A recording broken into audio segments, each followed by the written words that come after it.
Okay guys, so now we're gonna check out how this thing really works.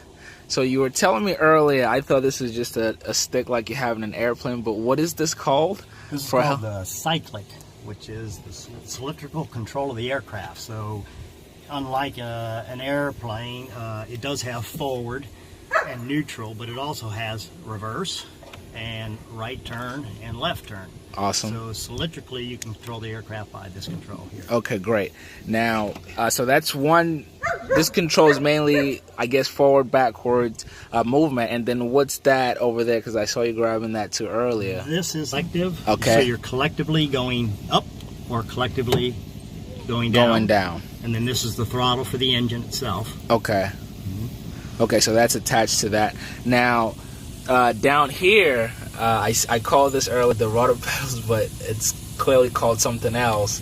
Well, it's it's very similar to the rudder pedals. It is yaw control, but it is more of an anti-torque device in a helicopter, but the effect is still the same as far as yaw control goes.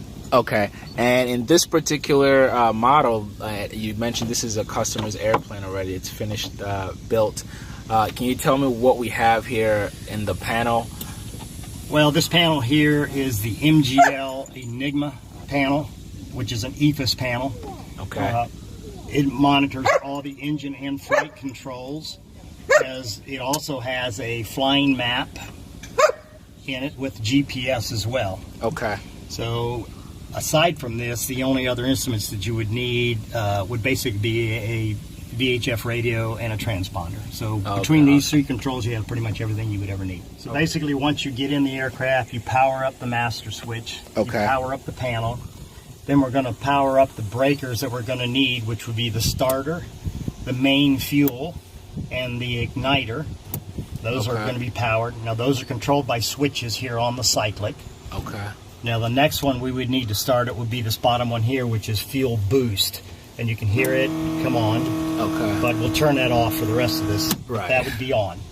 Okay. Then you would come to your throttle, and you would give it full throttle till it hits the stop, and then you would back it off about a quarter of a turn. Okay, that's where you're going to start at. So to start it, then the stop button is the starter. So you push that, and you hold that until you get the engine, which is this tack. Here's the engine. This is the rotor. So we're basically monitoring the engine RPMs and the engine EGT, exhaust gas temperature, right here on startup. Okay. So that we're going to take this up to about 15 to 17%, and then on our control, we're going to hit this small button with our little finger over on this side. What that is going to do is it's going to turn on the start fuel and the igniter, so the fire gets started in the combustion can. Once that's established, then we're going to come down here, open our guarded switch, and we're going to turn on our main fuel. Okay, once that comes, you'll be roughly at 50% at that point. So then you're going to come back to your throttle, slowly advance the throttle, watching our EGT temperatures not to exceed 1,000 degrees. You can control that temperature by how fast or how slow you add fuel to it with your throttle. Once you have progressed to 75% on the engine, then you would turn off the igniter and the start fuel. So then at that point, the engine's running 100% off of the main fuel system. You can throttle on up to 100%. Once you lock the throttle in, the governor takes over from there. So you no longer have to do any throttling until you're ready to shut the aircraft down. Wow, awesome. That sounds like a lot. Thank you so much.